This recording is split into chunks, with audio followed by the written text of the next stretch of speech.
It's finally December, and you all know what that means. Damn near every creator on the platform is rushing to create some sort of holiday-themed video in the hopes that it'll give them some kind of end-of-the-year boost in views and subscribers. And I'm no better than anybody else. In fact, I'm arguably worse because they all have real ideas and I'm grasping at straws. Anyway, today we're going to be talking about some of my personal favorite video game holiday celebrations because I thought it would be kind of fun, and everything else I thought of required too much effort. Oh yeah, the viewer retention on this one is gonna be through the roof. So without further ado, let's get started. Starting off with one of the most famous holiday celebrations in any video game ever, Animal Crossing actually has a pretty standard winter/holiday event. For the entirety of the winter season, your whole town or village or island or whatever you're playing on is absolutely covered in snow. The bugs all hibernate for the winter, everyone walks around in their finest coats, and the player gains access to all kinds of cute little winter activities. You can catch snowflakes, build snowmen, give and receive gifts, and fill your house with all kinds of cute little holiday decorations. New Horizons is especially fun about this because it's the only Animal Crossing game where you can decorate the entire village however you want, and the game provides you with all kinds of holiday decorations to help get you and your villagers in the holiday spirit. Furthermore, every Animal Crossing game has a little event called Toy Day, which takes place on December 24th and includes a character exclusive to the event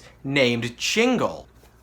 Like the song! Jingle has made an appearance in every Animal Crossing game, other than Wild World, to give gifts to the player and villagers on Toy Day. Animal Crossing New Leaf and New Horizons get especially creative with this event by having the player play the role of Santa and help Jingle hand out gifts to all the villagers in town. Which is bad news for my villagers because all of these bitches are getting coal. Except for you, Bob. You're my boy.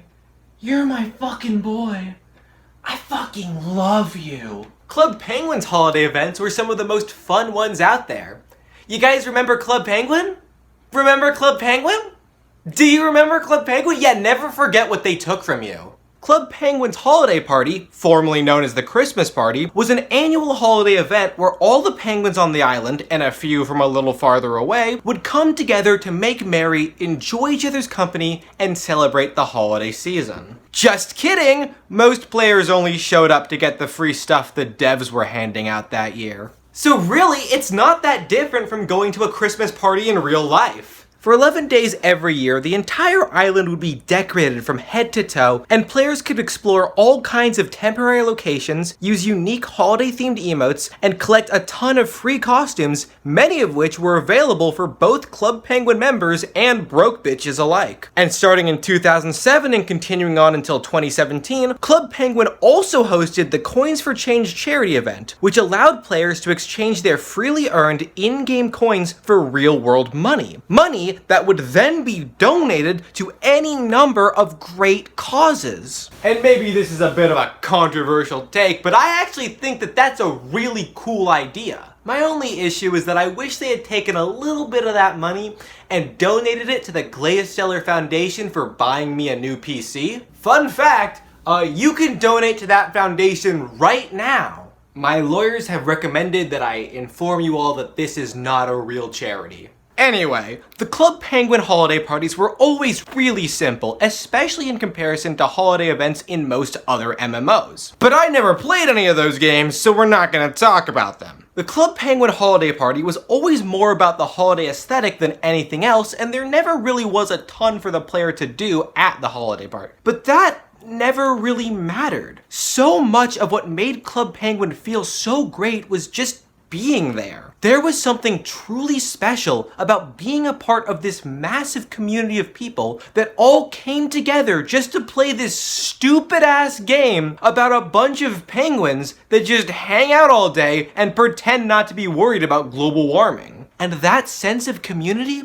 was never stronger than during events like these. Stardew Valley's Feast of the Winter Star is the cutest event on this list, which makes a lot of sense because it also comes from the cutest game, Fuck You, Fight Me. It's also the event that sees the most success in terms of actually getting me into the holiday spirit, even if I've never actually experienced this event in December. Every year on the 24th day of winter, the townsfolk of Pelican Town come together to celebrate the Feast of the Winter Star. There's food, drinks, gifts piled high, and even a little shop where you can buy special holiday-themed items. The whole town is decorated for the festival, and everyone makes an appearance. Even Harvey makes an appearance. Like, what are you even doing here, man? No one likes you. Every year you get assigned a random villager to give a gift to as part of the town's secret Santa, and a random villager gives gifts to you as well. There's really not a lot to this celebration, especially compared to some of the other events in the game. The feast only lasts for about 15 minutes, most of the characters' dialogue is recycled year after year, and you only give and receive a single gift. But what makes this event feel so special is the way it really makes you feel like a part of the community and actively shows your progression. The first time you attend the Feast of the Winter Star, you're still relatively new in town. You don't really know anyone, you haven't made many friends, and you really haven't cemented yourself as a part of the community. You're being invited out of courtesy more than anything else. And when it's time for you to give your gift, there's a decent chance that you won't even know any of the townsfolk well enough to give a gift they'll actually like. And even if you do, there's a decent chance that you can't afford it after the low crop yield of the long winter. But by the second or third year, things are different. You've helped the townsfolk, made new friends, maybe you've even gotten married and saved the community center. You are a part of the town and a part of the community. You are here because you belong here, and you've gotten the hang of running the farm too. Maybe you've even unlocked the greenhouse and a couple of silly little recipes. So you're practically guaranteed to have a gift to give. The Feast of the Winter Star is a great way to celebrate the end of your first year living in Pelican Village, and an even greater way to celebrate every year after that.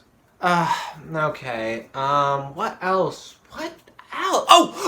Fortnite! Believe it or not, Fortnite's holiday event, Winterfest, is actually kind of cool. The devs add decorations to buildings all over the map. Christmas trees with presents underneath them can be found in basically every named location. They add presents to the game, which are basically porta-forts with guaranteed high-value loot inside of them. And usually, the entire map slowly gets covered in snow. The snow, of course, usually disappears by New Year's, and thank fuck for that, because as fun as the change can be from a purely celebrational perspective, having the entire map be white for an extended period of time isn't exactly an interesting change from a visual or gameplay perspective. So it really is a good thing that the snow disappears once the holiday celebrations are over. Could you imagine playing a Fortnite chapter where nearly half the map is permanently covered in snow?